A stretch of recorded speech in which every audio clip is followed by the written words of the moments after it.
বর্তমান আইনশৃঙ্খলা পরিস্থিতি আওয়ামী লীগ আমলের চেয়েও খারাপ বলে মন্তব্য করেছে ইডেন কলেজের শিক্ষার্থীরা।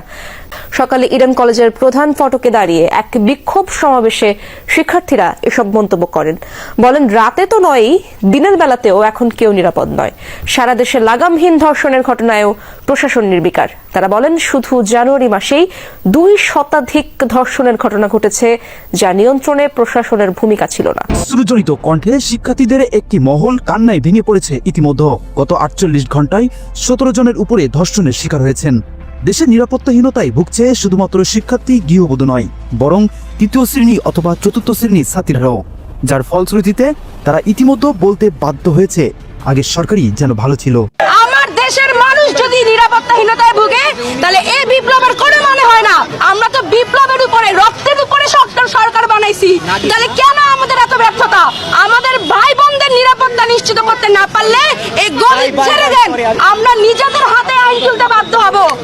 আমরা নিজেদের হাতে আজকে আমি সকল পুলিশকে অসংখ্য ধন্যবাদ জানাবো যারা আমাদেরকে সাহায্য করেছেন।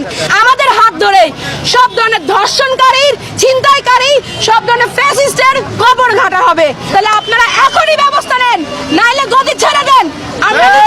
বর্তমান বাংলাদেশের যে পরিস্থিতি, তাতে অনেকেই বলতেছে আমরা আগে সরকারের আমলে ভালো ছিলাম, শেখ হাসিনার আমলে আমরা ভালো ছিলাম। বর্তমান আমাদের বাংলাদেশের পরিস্থিতির অবস্থা খুবই ভয়াবহ। বিশেষ করে মেয়েদের কোনো নিরাপত্তা নাই, ধর্ষণ দিন দিন বেড়েই চলছে, সেই সাথে ছিনতাই ডাকাতি তো রয়েই গেছে। তাহলে কি এবার ডক্টর ইউনূস সরকার এবং সমন্বয়করা দেশ চালাতে ব্যর্থ? এই বিষয়ে পর্যালোচনা করে আমরা বেশ কয়েকটি খুবই গুরুত্বপূর্ণ তথ্য এবং ভিডিও পাই, যা আজকের ভিডিওতে সেগুলোই এক এক করে ধারাবাহিকলি তুলে ধরবো।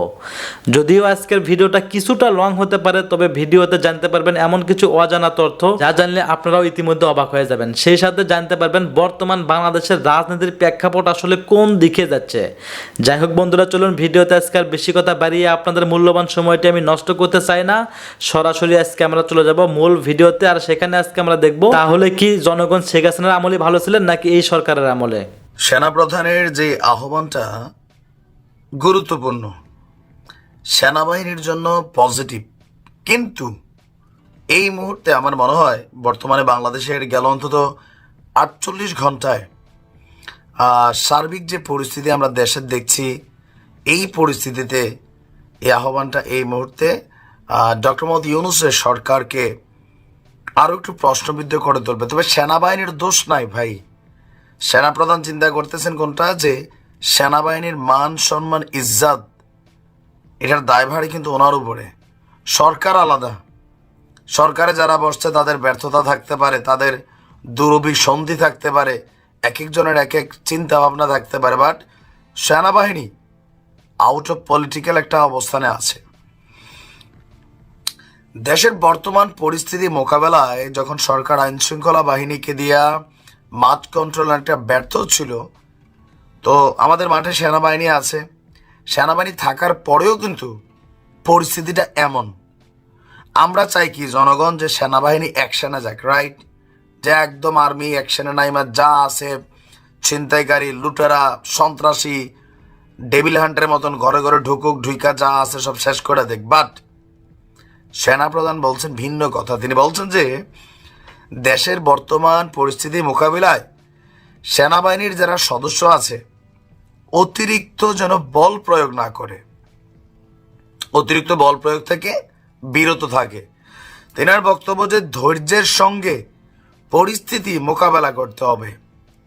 যদি কোথাও বল প্রয়োগও করা লাগে, অত্যন্ত পেশাদারিত্বের মাধ্যমে যতটা কম বল প্রয়োগ করা যায় ততটাই ভালো। কিন্তু বর্তমানের প্রেক্ষাপটে কি মনে হচ্ছে যে কম বল প্রয়োগে মানে পরিস্থিতিটা শান্ত হবে? পুলিশকে তো পাত্তাই দিচ্ছে না, আবার বিভিন্ন জায়গায় সেনাবাহিনীকেও পাত্তা দিচ্ছে না। যেমন আমরা যতদিন 32 ভাঙলো, সেনাবাহিনী গেল ভুয়া ভুয়া, তারপরে নানান ধরনের অ্যাক্টিভিটিস দেখছিলাম যে সেনাবাহিনীর উপর দিয়ে বুলডোজার চালানোর ঘোষণা দিয়ে দিছিল। তো অনেক জায়গায় সেনাবাহিনী বিপদে আছে। এখন কেন তিনি এই কথা বলছেন? তেনার বক্তব্য যে আমরা ভেবেছিলাম দ্রুত কাজ শেষ করে ক্যান্টনমেন্টে ফিরে যাব, কিন্তু কাজটা দীর্ঘদিন ধরে করে যেতে হচ্ছে। তাই আমাদের ধৈর্য রাখতে হবে, পেশাদারিত্বের সাথে কাজটা করতে হবে, দেশ এবং জাতির জন্য কাজ করতে হবে। আর যতদিন পর্যন্ত না একটা নির্বাচিত সরকার পাই ততদিন পর্যন্ত তাদের এই ধৈর্য রাখতে হবে। এখন নির্বাচন আসলে কবে? ডক্টর মোহাম্মদ ইউনূস তিনি যদি নির্বাচন নিয়ে ঘুরান, তারই সরকার সেনাবাহিনীরে বদনাম করে ছেড়ে দিবেন মানুষের কাছে। 111 সরকারের সময় খেয়াল আছে তো, এই সেনাবাহিনীকে মানুষ দৌড়ে পিটাইছিল কেন? দীর্ঘদিন যাবৎ যদি সেনাবাহিনী একটা রিজার্ভ ফোর্স, তাদেরকে রাখাই হয় যুদ্ধের জন্য, আমজনতার সাথে মিশা যায়, অনৈতিক মেন্টালিটি চলে আসে, কোথাও কোথাও লোভে পায়া বসে। জনগণও থাকে না যে একটা বাঘ প্রতিদিন আমার সাথে খেলে, শোয়, ঘুমায়, খায়, হাসে, এটা যে বাঘ একসময় ভুললে যে বিলাই মনে করে টিকনা দিয়ে ফেলে, সেনাবাহিনীর অবস্থা এরকম হয়ে যাবে। ডক্টর ইউনূসের উচিত নির্বাচনের সুষ্ঠু ব্যবস্থা করে সেনাবাহিনীকে ব্যারাকে ফিরিয়ে নেওয়া, অথবা পুলিশের মাধ্যমে, র্যাবের মাধ্যমে, বিজিবির মাধ্যমে বা আনসার যারা যে আছে এপিবিএন, তাদের মাধ্যমে আইন শৃঙ্খলা পরিস্থিতিকে কন্ট্রোল করা। ওয়াকারুজ্জামানের যে আহ্বান, সরকার সাময়িক একটু বিপদে পড়বে। সেনাবাহিনী আমাদের কাছে মনে হচ্ছে এমনি ঠান্ডা, এই সেনাবাহিনী আমরা চিনি না। এর আগে যখন সেনাবাহিনী নামতো মানুষ ডরে ভয়ে মানে রাস্তায় থাকতো না, আর এখন সেলফি নেয়, প্রকাশ্যে ঘটনা ঘটতেছে। এর থেকে যদি আরো শান্ত হয়ে যায় তাহলে পরিস্থিতিটা কি হবে? এখন ইউনূস সরকার কতটুকু যোগ্য এটা সেনাবাহিনী উঠায় নিলে বোঝা উচিত ওনার কতটুকু ক্ষমতা এই সরকারের রাষ্ট্রকে পরিচালনা করার, ব্যালেন্স করার। সেনাবাহিনী নামাইয়া তো রাজনৈতিক সরকাররা দেশ চালায় না, তাই না? অলরেডি 6 মাস হয়ে গেছে, 7 মাস। এখন অনেকেই ভুয়া ভুয়া বলবেন, ভাই এটাও কি ভুয়া, এটাও কি ভুয়া? হ্যাঁ, তার এলাকায় 10 জন ডাকাত ধরছে এবং তিনি কি বললেন? সেই ডাকাতের মুখ জমানের নিচে কি বলছে ডাকাত?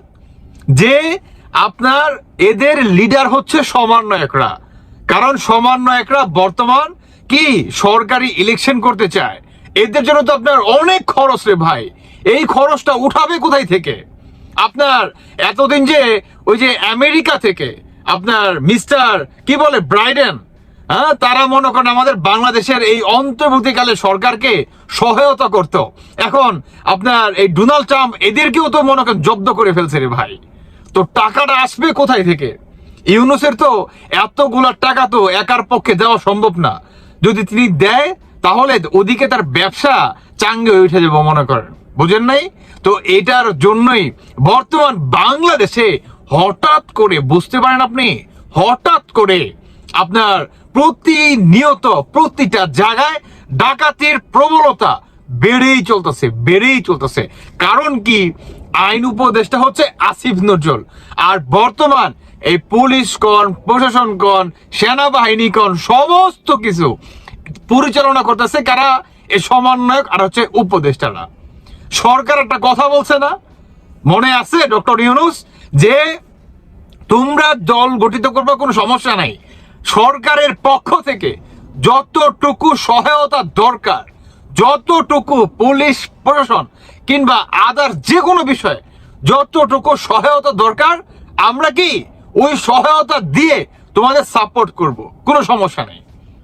আপনি বুঝেন, যখন সরকার থেকে এই ধরনের একটা নির্দেশনা আপনি পাবেন, তখন আপনি ডাকাতি কেন? আপনি তো ঘরে ঘরে ঢুকে মনে করেন আপনি মনে করেন সমস্ত কিছু আপনি লুটপাট করে নিয়ে আসবেন। হ্যাঁ, ঘরে ঘরে ঢুকে ওই যে আজ থেকে আরো 30 থেকে 40 বছর আগে হতো না, হতো কিনা? আমার চাচাদের মুখে শুনতাম যে আপনার আজ থেকে 40 কিংবা 30 বছর আগে আপনার মানুষের বাসায় ডাকাতি করতো কি? লিজ দিয়ে ডাকাতি করতো, যে অমুক তারিখে আসতেছি তোর বাসায় এতগুলো টাকা আর স্বর্ণগয়না আসবাবপত্র যা আছে রাইখা দিস, না হলে সব কয়টারে মনে করেন একদম জব করো।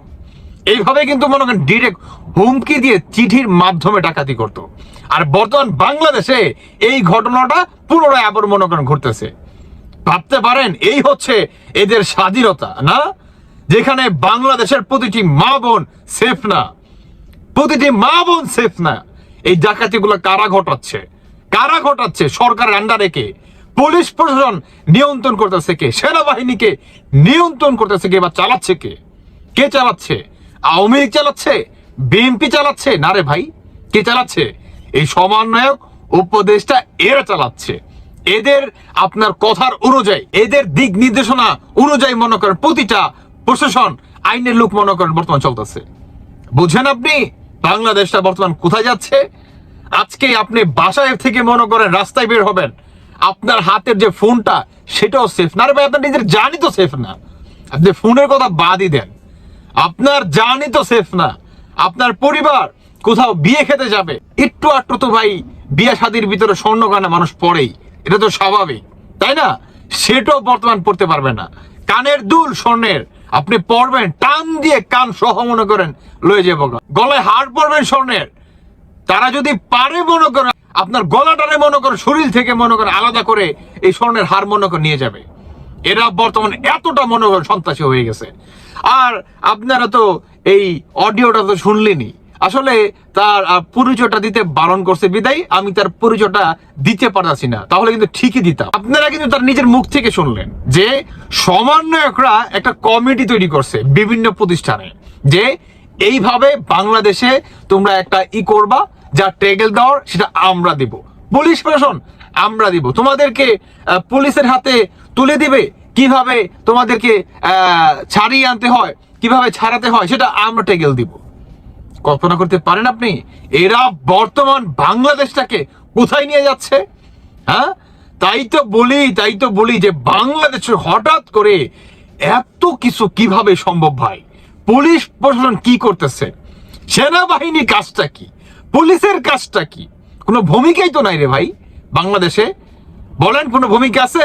এর জন্য তো মনে করেন বাস গাড়ির ভিতরে মা বোনদের ইজ্জত মনে করেন পর্যন্ত মনে করেন লুটপাট করে মনে করেন চলে যায়। কতটা মনে করেন মানে কি বলে মানে এরা যে আসলে অরিজিনালি পাকিস্তানি বীজ পুনরায় মনে করেন প্রমাণ করে দিচ্ছে পুনরায়। কারণ পাকিস্তানিরা কিন্তু এভাবেই কিন্তু হামলা করতো, পাকিস্তানিরা এভাবেই মনে করেন হামলা করতো।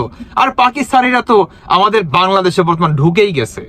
অনেক পাকিস্তানি ট্রাভেলারও মনে করেন আমাদের বাংলাদেশে এসে দেখি ভিডিও বানায়, এইটা করে সেইটা করে। সেই 1971 সাল থেকে শুরু করে 2024 সাল পর্যন্ত কোনো পাকিস্তানি কিন্তু আমাদের বাংলাদেশে কিন্তু আসতে পারে নাই, কিন্তু এখন অহরহর মনে করেন সুরসুর করে মনে করেন ঢুকতেছে। শুনেন আপনাদেরকে একটা ইতিহাস বলি, যখন নাকি আপনার 1971 সালে আমাদের বাংলাদেশটা স্বাধীন করে শেখ মুজিবুর রহমানের নির্দেশে বাংলাদেশের আপনার বীর সন্তানেরা, তখন পাকিস্তানের প্রেসিডেন্ট একটা কথা বলছিল, পাকিস্তানের প্রেসিডেন্ট ইয়াহিয়া খান, যে আমাদের এই যে কি বলে পশ্চিম পাকিস্তান হচ্ছে এই পূর্ব পাকিস্তান, হ্যাঁ আমাদের তো ছিল পূর্ব পাকিস্তান, যাই হোক।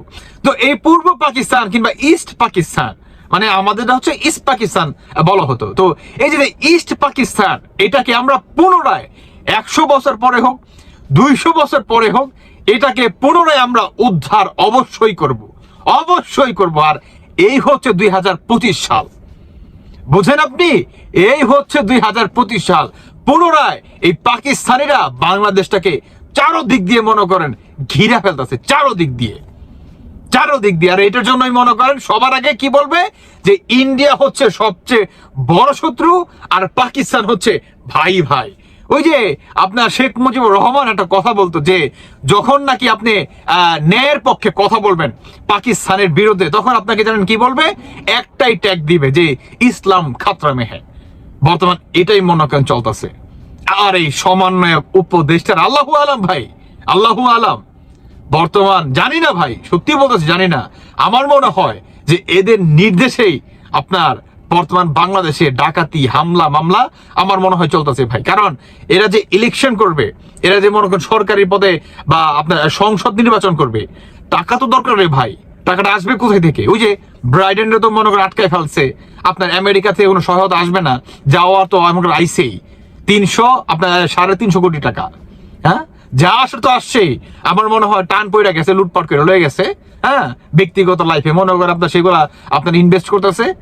আবার এখন তো দলের জন্য তো মনে করেন টাকা লাগবে, আর এই টাকাটা উসুল করার জন্যই বর্তমান বেছে নিছে বাংলাদেশের প্রতিটি সাধারণ মানুষের বাড়িঘর, বাংলাদেশের প্রতিটি মানুষের ব্যবসা প্রতিষ্ঠান, বাংলাদেশের প্রতিটি মানুষের মনে করেন তার কি বলে শেষ যে আপনার শেষ সম্বল যে সঞ্চয়টুকু, সেই সঞ্চয়ের উপরে তারা হামলা দিবে।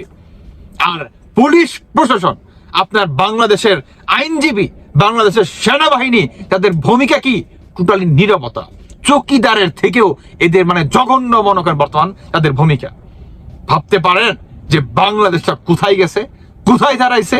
এই নাকি স্বাধীনতা? না স্বাধীনতা তো যারা নাকি ভাই কিছু মূর্খ, আসলে শিক্ষিত মূর্খ মানুষ, আপনারা এই 2024-কে বা 5 আগস্টের পর থেকে আপনারা স্বাধীনতা বলেন, তাহলে স্বাধীনতা ভোগ করেন স্বাধীনতা যখন নাকি আপনার মা বোন রাস্তাঘাটে বের হবে, আর আপনার মা বোন কোথাও যাবে আপনার চিকিৎসা নেওয়ার জন্য, আপনার হাটে বাজারে যখন নাকি বাস গাড়ির মতো জায়গায় আপনার মা বোন ইজ্জত হারাবে, আপনার মা বোনদের ইজ্জত মনে করেন ডাকাতিরা, হানাদার বাহিনীরা লুটপাট করে নিয়ে চলে যাবে, তখন আপনি বললেন যে ভাই স্বাধীনতা পাইছি, স্বাধীনতা। এই হচ্ছে স্বাধীনতা, পাক্কা স্বাধীনতা। যেমনটা স্বাধীনতা ছিলাম আপনার এই পাকিস্তানের আমলে, সেই পাকিস্তানের আমলের মতো স্বাধীনতা আমরা পুরোটাই মনে করেন ভাই পেয়ে গেছি, আলহামদুলিল্লাহ, শুকরিয়া জানাই না। তখন এইভাবে বলবেন প্লিজ, কলিজার ভিতরে দম রাখা তখন এইভাবে কথা বলবেন, তাহলে বুঝবেন যে না ঠিক আছে রে ভাই, আপনারা অরিজিনাল পাকিস্তানি। তখন এইভাবে বলবো, মিয়া আবেগটা বাদ দেন, আবেগটা সাইডে রাখা বিবেকটা সামনে নিয়ে আসেন, তাহলে দেখতে পারবেন যে বাংলাদেশের অবস্থা কি। কল্পনা করতে পারেন আপনি? হ্যাঁ, আমাদের বাংলাদেশে যে আপনার 1.5 কোটি অলমোস্ট, হ্যাঁ 1.5 কোটি প্রবাসী, এদের পরিবার, কারো পরিবারে পুরুষ ফুলা নাই, এরা মার্কেট করবে কিভাবে? হাটে বাজারে যাবে কিভাবে? এই যে রমজান আসছে, এই যে ঈদ আসছে, শপিং করতে যেতে হবে, তো গেলে ভাই রাত হতেই পারে। আপনার এই যে রমজানে বাজার করার জন্য বাজার সদাই তো করতে হবে, হাট বাজারে তো যেতে হবে। হ্যাঁ, যাবে কিভাবে? নিরাপত্তা আছে? দিনে দুপুরে মনে করেন বন্দুক দেখিয়ে আপনার দেশি অস্ত্র টস্ত্র মনে করেন ঠেকায়, মনে করেন সমস্ত কিছু লুটপাট করে নিয়ে মনে করেন চলে যায়। এটার দিবে কে? গাইড দিবে কে? বলেন, কে দিবে? সমন্বয়টা দিবে? এরা তো নিজেরাই মনে করেন এগুলো ঘটে যাচ্ছে, এরা নিজেরাই এগুলা ঘটাইতেছে। না হলে আমাদের বাংলাদেশে কি এমন হলো রে ভাই যে এটাকে নিয়ন্ত্রণে আনতে পারতেছে না? বাস গাড়ির ভিতরে মনে করেন কোনো মা বোনদের ইজ্জত মনে করেন সেফ না? বলেন, দিনে দুপুরে তার ইজ্জত মনে করেন ডাকাতের মতো মনে করেন লুটপাট করে নিয়ে মনে করেন চলে যায়। হ্যাঁ বলেন, একজন ছিনতাইকারী একটা কি বলে পথযাত্রীর কাছ থেকে মোবাইল কিংবা টাকা পয়সা, মানিব্যাগ যেভাবে মনে করেন ছিনতাই করে নিয়ে চলে যায়, এর থেকেও সহজ হয়ে গেছে একটা মা বোনদের ইজ্জত মনে করেন আপনার লুটপাট করে নিয়ে তারা মনে করেন চলে যায়। এর থেকেও মনে করেন সহজ হয়ে গেছে। কোন বাংলাদেশ বানাইলেন বলেন? কোন বাংলাদেশ বানাইলেন? পুনরায় ওই যে বলছিল না ইয়াহিয়া খান যে 100 বছর পরে হোক, 200 বছর পরে হোক, এই পূর্ব পাকিস্তান আমরা পুনরায় উদ্ধার করে নিব। এইটাই বর্তমান উদ্ধার করতেছে, বুঝতেছেন? এটাই বর্তমান উদ্ধার করতেছে। আমি আসলে আর ব্যক্তিগতভাবে কিছু বলতে চাচ্ছি না। আমার মনে হয় যে ভাই আমার কথাগুলো অনেকের খারাপ লাগতে পারে, সো হোয়াট, আমার আসলে কিছু করার নাই, আমাকে সত্যি কথা বলতে হবে। কারণ আজকে আমার মাতৃভূমি ভালো নাই, আজকে আমার পরিবার সেফ না, আজকে আমার পরিবার সেফ না, আমার প্রতিবেশী সেফ না, আমার দেশের প্রতিটি মানুষ সেফ না। আমাকে কার্যক্রম চলুন মূল ভিডিওতে যাওয়া যাক। দেশে চাউর হয়েছে, সেনা শাসন আসছে, সেনাবাহিনী ক্ষমতা নিচ্ছে, এই কথা চাউর হওয়ার, গতকাল থেকে এই কথা আলোচনা হওয়ার কারণটা কি? আমরা গতকালকে দেখলাম যে সেনাবাহিনীর প্রধান তিনি সেনা সদস্যদের উদ্দেশ্যে ভাষণ দিলেন। সেনা নিবাসে একটা প্রোগ্রাম হলো, সেখানে সেনা সদস্যদের উদ্দেশ্যে তিনি বললেন যে যতদিন পর্যন্ত না নির্বাচিত সরকার আসছে ততদিন পর্যন্ত সেনা সদস্যদের খুবই সতর্কতার সঙ্গে তাদের কার্যক্রম চালাতে হবে। অর্থাৎ এটা তিনি মোটামুটি নিশ্চিত করে দিয়েছেন যে নির্বাচিত সরকার না আসা পর্যন্ত সেনাবাহিনী মাঠে থাকছে, সেনাবাহিনী ব্যারাকে ফিরছে না, এটা নিশ্চিত যে সেনাবাহিনী ব্যারাকে ফিরছে না। তিনি এটাও বলেছেন যে দীর্ঘ সময় ধরে সেনাবাহিনী বিভিন্ন ধরনের কার্যক্রমের সঙ্গে জড়িত, যদিও এটার কোনো কথা ছিল না, কিন্তু উদ্ভূত পরিস্থিতিতে সেনাবাহিনীকে দীর্ঘ সময় মাঠে কাজ করতে হচ্ছে। এই দীর্ঘ সময় মাঠে কাজ করার যে সময়টা, এই সময়ে সেনা সদস্যদের সতর্কতার সঙ্গে পথ চলতে হবে, সতর্কতার সঙ্গে পদক্ষেপ নিতে হবে, পা ফেলতে হবে। এই কথা তিনি বলেছেন। নির্বাচিত সরকার আসলে, তার মানে নির্বাচিত সরকার আসলে সেনাবাহিনী ব্যারাকে ফিরে যাবে। নির্বাচিত সরকার আসার আগ পর্যন্ত সেনাবাহিনী শুধুমাত্র মাঠেই থাকবে নাকি সেনাবাহিনী ক্ষমতা নিয়ে নেবে, এখান থেকেই মূলত গুঞ্জনটা তৈরি হয়েছে। সেনাপ্রধান কেন এটা বললেন, নির্বাচিত সরকার না আসা পর্যন্ত সেনাবাহিনীকে তার কার্যক্রম চালিয়ে যেতে হবে। তার মানে কি এক ধরনের প্রস্তুতি চলছে সেনাবাহিনীর সরকারি ক্ষমতা নেয়ার ব্যাপারে, নাকি এটা স্রেফ গুজব? বাংলাদেশের আইন শৃঙ্খলা পরিস্থিতি যখন তলানিতে, যখন বিভিন্ন গণমাধ্যমে খবর হচ্ছে যে গণমাধ্যমগুলো এতদিন আমরা দেখেছি চুপ থেকেছে, সরকারের বিরুদ্ধে খুব একটা নিউজ করতে তারা উৎসাহী হয়নি। এক প্রকারের আলোচনা ছিল যে সরকার আওয়ামী লীগ সরকারের মতোই এই মিডিয়াকে নিয়ন্ত্রণ করার চেষ্টা করছে, মিডিয়াকে জোর করে তাদের পক্ষে কথা বলানোর চেষ্টা করছে। সেরকম পরিস্থিতিও পাল্টে গেছে। এখন সরকারের বিরুদ্ধে বিভিন্ন নিউজ হচ্ছে এবং গণমাধ্যম বলছে গত 72 ঘন্টায় প্রায় 65টি ধর্ষণের ঘটনা ঘটেছে। অবিশ্বাস্য এই ঘটনাটা কেন ঘটলো এদেশে, কেন আমরা স্বস্তির মধ্যে থাকতে পারছি না, সেটা একটা বড় ব্যাপার। ওদিকে স্বরাষ্ট্র উপদেষ্টা বলছেন আইন শৃঙ্খলা পরিস্থিতি উন্নতির তিনি চেষ্টা করছেন। চেষ্টা যে কিভাবে করছেন, অনেকে বলছেন স্বরাষ্ট্রমন্ত্রী বসে বসে ডিমে তা দিচ্ছেন আর বলছেন চেষ্টা করছেন। পরিস্থিতি খুবই ঘোলাটে। এদিকে প্রধান উপদেষ্টার প্রেস সচিব, তিনি গতকালকে দেখলাম যে প্রেস ব্রিফিং করলেন। প্রেস ব্রিফিং করে তিনি বললেন যে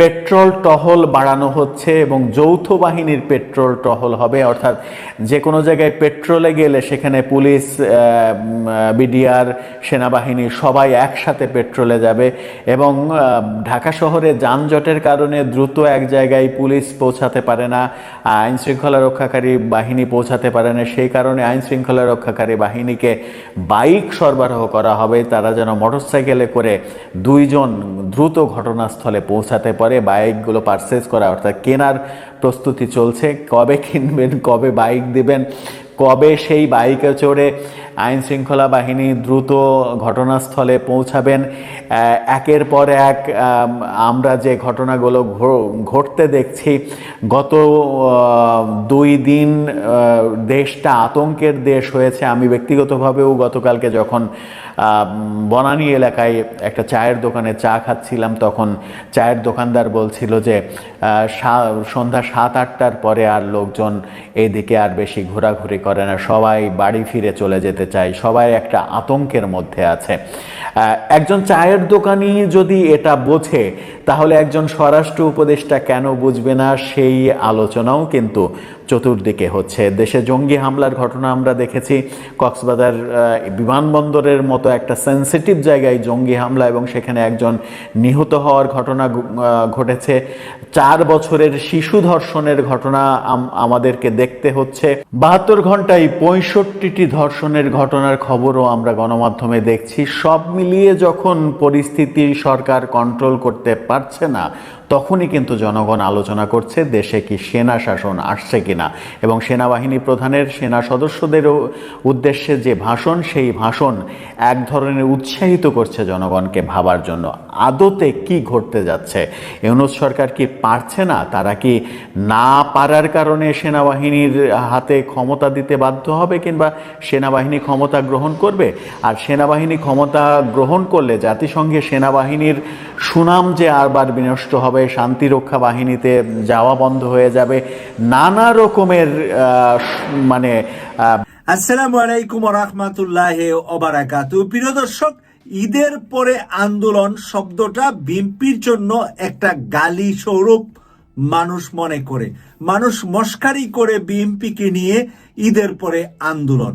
তাই ঈদের পরে আন্দোলন যদি কোনো বিএনপি নেতা বলেন, তাহলে বুঝতে হবে যে এই নেতাও কোনো না কোনো ভাবে বিএনপিতে ঢুকে বিএনপির ক্ষতি করার জন্য বা বিএনপিকে অপদস্থ করার জন্য, বিএনপিকে অপমানিত করার জন্যই বলছেন। আমি ইত্তেফাক পত্রিকা থেকে একটি হেডলাইন আপনাদেরকে শোনাচ্ছি, তারপরে ওই নেতা সম্পর্কে আপনাদের অভিজ্ঞতা আছে, আপনারা বুঝতে পারবেন কে বলেছে এই কথাটা। নির্বাচনে রোডম্যাপ না দিলে ঈদের পরে আন্দোলন, বিএনপি নেতা হারুন আলহাজ হারুন সাহেব, যিনি পাপিয়া আপার জামাই হিসাবে আমাদের কাছে দুলাভাই হিসাবে পরিচিত, চাঁপাইনবাবগঞ্জের ছেলে এই হারুন ভাই এই বছরটা খুব জমিয়ে রেখেছেন। বাংলাদেশের এই নতুন 25 সালটা মনে হয় হারুন ভাই আর পাপিয়া আপার হানিমুনের সাল হয়ে গেছে। উনি একেবারে জমজমাট সবসময় কথাবার্তা বলেন, যেই কথাগুলা নিয়ে সোশ্যাল মিডিয়া, মেইনস্ট্রিম মিডিয়া, একেবারে সব জায়গায় উনাদেরকে নিয়েই থাকতে হয় আমাদের। নতুবা ঈদের পরে আন্দোলন এই শব্দটা এই মুহূর্তে বুদ্ধিমান কোনো বিএনপি নেতা বলবে না, কারণ ঈদের পরে আন্দোলন বহুবার মির্জা ফখরুল ইসলাম আলমগীর বলতে এটা এখন বিএনপির জন্য একটা গালির মতো, মানে একটা মস্কারা, কঠিন মস্কারা, এবং রাজনীতির মাঠে এই মস্কারাটা খুব বেশি বিএনপি বিরোধীরা দিয়ে থাকে। এখন বিএনপি বিরোধীরা যেটা বিএনপিকে দেয়, সেটা যদি হারুন ভাই দেয়, তাহলে কি হারুন ভাই বিএনপির পক্ষে, নাকি ওই পারের কোনো যুগ সাজে হারুন ভাই এই সমস্ত কথা বিএনপির ভিতরে থেকে বলার চেষ্টা করছে। এখানে যা লিখেছে ইত্তেফাকে আমি আপনাদের সামনে তুলে ধরছি। বিএনপি চেয়ারপারসনের উপদেষ্টা ও সাবেক সংসদ সদস্য হারুনুর রশিদ বলেছেন, অন্তর্বর্তীকালীন সরকারের প্রধান দায়িত্ব ও কর্তব্য হচ্ছে বাংলাদেশে একটি অবাধ ও সুষ্ঠু নির্বাচন ব্যবস্থা করা। রমজানের মধ্যেই দয়া করে নির্বাচনী রোডম্যাপ ঘোষণা করেন, আর না হলে আমরা রমজানের পরে আরো বৃহত্তর কর্মসূচি নিয়ে মাঠে নামব। হুমকিটা কাকে দিচ্ছেন, ধমকিটা কারে দিচ্ছেন? ডক্টর মোহাম্মদ ইউনূসকে দিচ্ছেন। রোববার 24 ফেব্রুয়ারি বিকালে গাইবান্ধা শহরের পৌর পার্কে জেলা বিএনপির উদ্যোগে গণজমায়েতে প্রধান অতিথির বক্তব্যে তিনি এসব কথা বলেন। হারুনুর রশিদ বলেন, অন্তর্বর্তী সরকার ইতিমধ্যে যথেষ্ট বিতর্ক করে ফেলেছেন। উপদেষ্টা মণ্ডলীর সদস্যরা ক্ষমতায় থেকে রাজনৈতিক দল গঠনের প্রচেষ্টা চালিয়ে যাচ্ছেন, এটি বাংলাদেশের জনগণ কোনোদিন মেনে নেবে না। তিনি আরো বলেন, শেখ হাসিনা পালানোর মধ্য দিয়ে আওয়ামী লীগের নৌকা স্থায়ীভাবে ডুবিয়ে গেছে, সেই নৌকা আর কোনোদিন বাংলাদেশে জাগ্রত হবে না। গত 15 বছর হাসিনা সরকার বাংলাদেশের মানুষের উপর জুলুম অত্যাচার করেছেন। গণজমায়েতে অন্যান্যদের মধ্যে বক্তব্য রাখেন বিএনপি রংপুর বিভাগীয় সহ সাংগঠনিক সম্পাদক অধ্যাপক আমিনুল ইসলাম, কেন্দ্রীয় গ্রাম বিষয়ক সম্পাদক আনিসুজ্জামান খান বাবু, জেলা বিএনপির সভাপতি ডাক্তার মঈনুল ইসলাম সাদিক, সাধারণ সম্পাদক মাহবুবুন নবী টুটুল। প্রিয় দর্শক, আমার কথাটা হলো হারুন ভাইয়ের প্রতি, হারুন ভাই কি টালমাটাল হয়ে গিয়েছেন, নাকি হারুন ভাই ঠিক আছেন? পাপিয়া আপার ইয়েতে কি হারুন ভাই একেবারে টালমাটাল হয়ে গেলেন? আমরার পাপি আপা ছিল অগ্নিকণ্ডা সংসদের বাহিরে। এখন হারুন ভাই অগ্নি পুরুষ হতে গিয়ে টালমাটাল কথাবার্তা বলছেন বলে আমার কাছে মনে হচ্ছে, এবং এগুলা বিএনপির জন্য ক্ষতিকর কথা বলে আমি মনে করছি। যারা প্রিয় বিএনপির নেতাকর্মী আছেন, যারা আমাদের চ্যানেলটা সবসময় দেখেন, আমাদের চ্যানেলে অতিথি হিসাবে কথা বলেন, দর্শকরাও বিএনপির এসে কথা বলেন, তাদের কাছে আমার জানতে চাওয়া, হারুন ভাই আসলে কি আমাদের দুলাভাই নাকি আসলে বিএনপি নেতা? দুলাভাই মস্কারি করলে কোনো যায় আসে না, কোনো সমস্যা নাই। দলের ভিতরে উনি একটা দুলাভাই হিসাবে থাকলেন। আর যদি দলের নেতা হন তাহলে নেতা বুঝে শুনে বলতে হবে, যেই কথাটা আমাদের জন্য মস্কারি সেই। ধন্যবাদ প্রিয় দর্শকবৃন্দু, আমাদের ফুল ভিডিওটি দেখার জন্য আপনাকে জানাই অসংখ্য অসংখ্য ধন্যবাদ। তো বন্ধুরা, ইতিমধ্যে ভিডিও ফুটেজ দেখে হয়তো বুঝতে পারছেন আজকের ভিডিওটা কতটা গুরুত্বপূর্ণ ছিল, আপনাদের ইতিমধ্যে দেখতে পাচ্ছেন। অনেকে কিন্তু বলতেছে যে আওয়ামী লীগ সরকার এবং শেখ হাসিনা থাকা অবস্থায় আমরা ভালো ছিলাম, নিরাপদ ছিলাম, খুন সুদ ঘুষ রাহাজানি এতটা ছিল না। এখন কিন্তু দিন দিন এগুলো বেড়েই চলছে। এই সমস্ত বিষয় নিয়ে আপনাদের কি মন্তব্য, কি চিন্তা ভাবনা, অবশ্যই কিন্তু সেটা কমেন্ট বক্সে কমেন্ট করতে ভুলবেন না। আর হ্যাঁ, এমন নিত্য নতুন আপডেট খবর সবার আগে পেতে চাইলে এখনই আমাদের এই পিটি সাকিব ইউটিউব চ্যানেলটি সাবস্ক্রাইব করুন। ধন্যবাদ।